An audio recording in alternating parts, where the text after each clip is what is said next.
we're going to be making some Carolina-style pulled pork with a Western North Carolina barbecue sauce. It's going to be terrific for some pulled pork sandwiches. Now, the actual smoking and preparing the pulled pork is going to happen tomorrow. We're going to be getting that rubbed up in just a minute. But first, I want to get this Western North Carolina-style barbecue sauce ready. Now, there are tons of recipes for this. The Western North Carolina barbecue sauce has some ketchup in it, so a little bit of sweetness that's blended in there.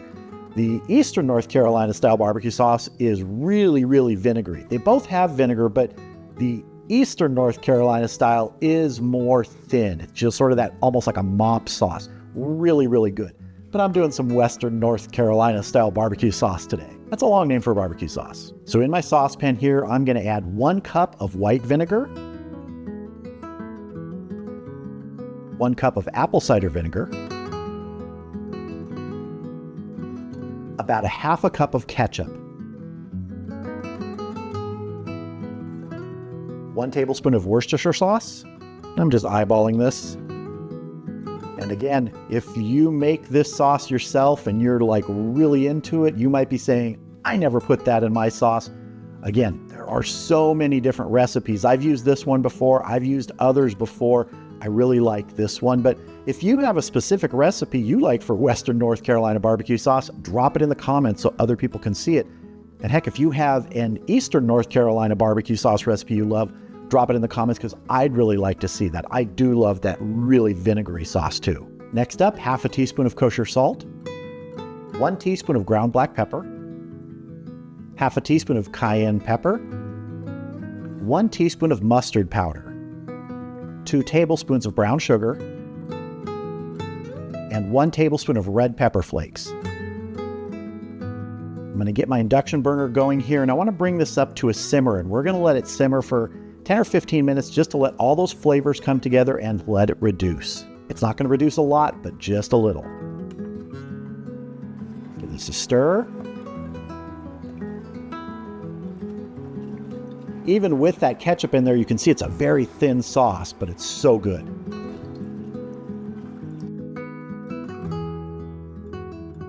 All right, we are at a nice simmer here. I'm going to let this go for 15 minutes. Then we'll come back and we'll let it cool down. It's going to go into a jar and into the refrigerator so it can melt together overnight. All right, we have been going for 15 minutes here simmering. Let's go ahead and turn our power off and get a taste here. You might hear that fan from the induction burner. Let's see. There is nothing like that tang from a vinegar barbecue sauce. Even with the addition of the ketchup here, you have a powerful tanginess from this, and that is so great on pork. That's why I love Carolina-style pulled pork, whether you're doing Eastern North Carolina barbecue sauce or Western North Carolina barbecue sauce. It's fantastic. So let's get this into a jar so it can cool down. Let's see how much I can spill.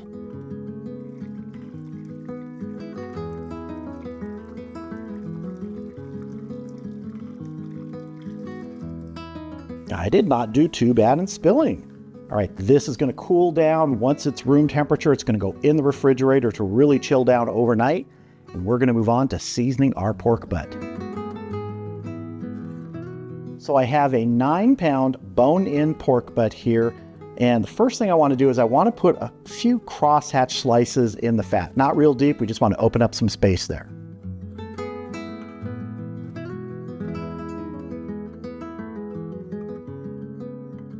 Just like that. For my rub today, I'm using my Smoky Sweet Rub. The recipe will be in the video description. I'll also put a link there to a video I did on making this rub. We have some good surface moisture here. I'm not going to add any binder today.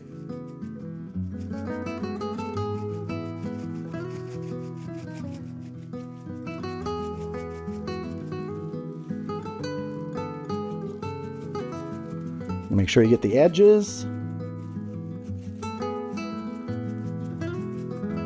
Originally today, I was just going to do this salt and pepper, kind of like Texas style meets North Carolina, but I realized I had some of this Smoky Sweet Rub left, and I love it on pork.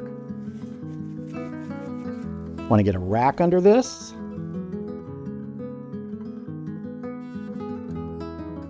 That way it's not sitting in any juices that it sweats out while it's in the refrigerator overnight.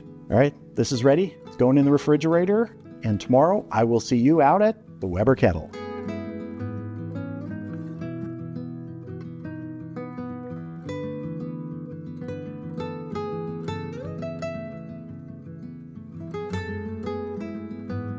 All right, the Weber Kettle is up to temp.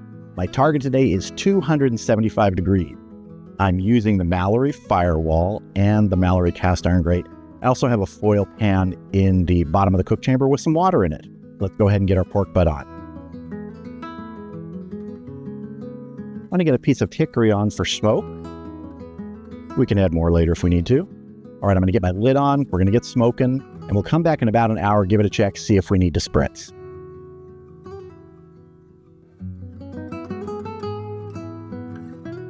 I'm not putting a temp probe in right now. That's going to come after we wrap it, and that's probably going to be in, 3, 4, 5 hours. Really, when I get that sort of color and texture that I want on here. So I'll see you back here in a little bit. We've been going 1 hour. Let's take a look at our pork butt, see if we need to spritz. Good color developing. I'm liking that. But that is looking a little dry, so I do want to spritz this, and I'm just using plain water.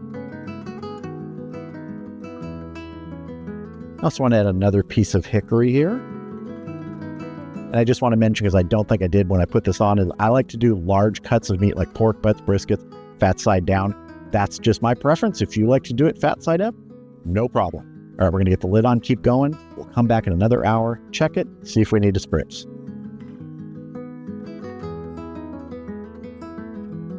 See you back here in a little bit in this repeating procedure where we check it every hour. That's just the way I like to do it. Some people let it go a lot longer than that. Some people check it every 30 minutes. So to me, an hour is just about right. We're at the 2-hour mark. We're going to go ahead and take a look, probably spritz. And I just want to throw a little video in here of my grilling buddy, Mac, who came out to visit. Didn't want to hang out for filming right now, but he's such a good dog. Just love that dog. He is so chill. All right, let's look at our pork butt. That is coming along nicely. Definitely needs a spritz, though, with plain water. All right, say it with me. We're going to get the lid on, keep smoking, and we'll come back in an hour, give it a look, see how we're doing. But as it's looking right now at 2 hours, I think there's a chance that at 3 hours, we may be wrapping.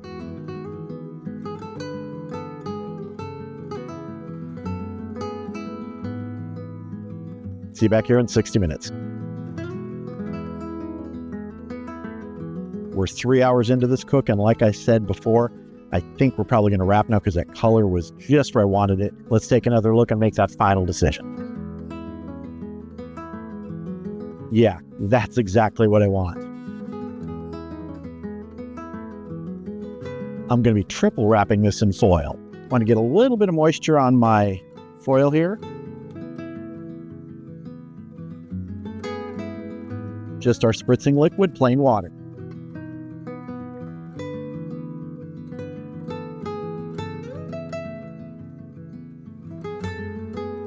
And I want to keep an eye on my orientation here because I'm going to be putting a temp probe in. The bone is prominent here, so I'm probably going to come in from this side.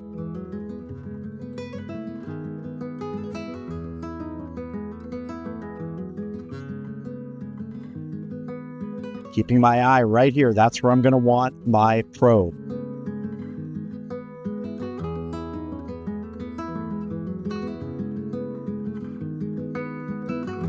Now, this could go in the oven right now at the same temperature inside, but you know, it is a beautiful pre-spring day here, so I'm going to finish it on the kettle. This is my probe point right here. Turning it. So this is closest to the probe hole right here. So right here. You're going to have to come in a little bit more of an angle here because this, if I leave it like I had it there, it's going to hit the kettle lid. So I'm actually going to come in a little bit of an angle here. We're showing an internal of 137.6. A lot of people want to wait till that stall, which is closer to the 150, 160, and you can do that, but I like to wrap larger pieces of meat like this once I get that color and texture. It's just something I've decided over the years that works better for me. So we're going to go ahead and get the lid on. If I need to, I'll add some more charcoal along the way just to keep the heat going. And my target internal temp today is 203 degrees. That's when I will start probing for tenderness. So I'll see you back here when we hit 203 internal.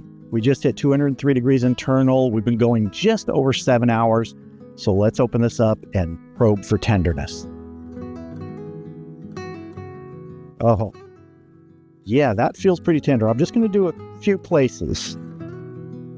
Yeah, that's very buttery. There's the bone right there.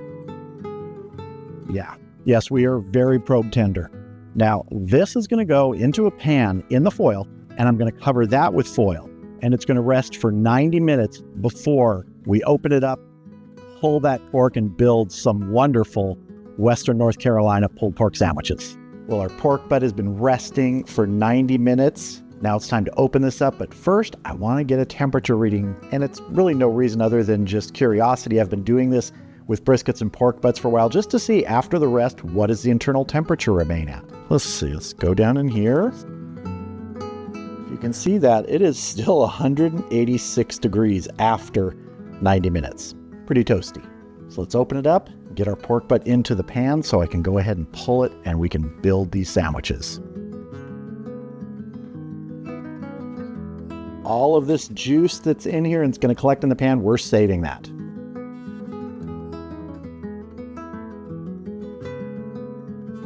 Okay, that's looking good. So here's our bone. Let's just see if this comes out nicely. Yeah, we're tender.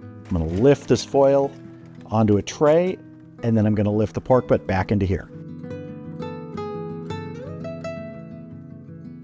And we have pieces falling out already. Now, the reason you want to save that juice is you can add it back in here. Maybe your pork butt's a little dry, maybe not, but it's great flavor if you want to add it back in. All right, shall we start pulling this? Oh. That turned out great. Perfectly tender, really juicy. Probably won't have to add any of that juice back in. We'll just be adding our sauce to this pulled pork. I'm going to get a little taste here. That is so good. Not a lot of big chunks of fat, a lot of that fat rendered. Let's add some of our sauce, get this mixed up so we can start building our Western North Carolina pulled pork sandwich. So I'm going to add about maybe 1/3 to 1/2 of the sauce that we made to this and then mix it up. I'm going to save some of that to drizzle on once we build the sandwich. And we mix. Don't have my insulators in my gloves right now. I took them out and I am feeling it. This is pretty toasty still. Wow. This is good. Let's build that sandwich. So I have a brioche bun here that I've toasted. We're just going to start piling this on. If you want to add anything else you can, coleslaw, shredded carrots, anything like that, go ahead. I'm just going with the pulled pork on here, then some sauce, and then some dill pickles.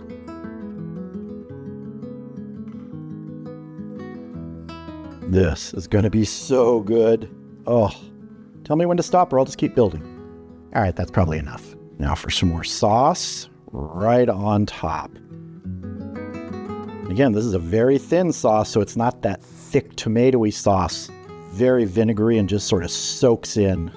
Get some dill pickles on here. And we crown it. There it is, our Western North Carolina pulled pork sandwich. I've been waiting almost 9 hours now, so I'm hungry. Let's dive in. All right, let's get this up here and unhinge our jaw and take a bite. Cheers. That is an absolute Juice-alanche everywhere, on my apron, on my cutting board. I don't care. I can't even tell if I messed up and said Eastern North Carolina barbecue or Western. I know it's Western. I might have said Eastern, but whichever it's from, and I know Eastern is just as good, this Western North Carolina barbecue sauce on this pulled pork sandwich takes it to another level.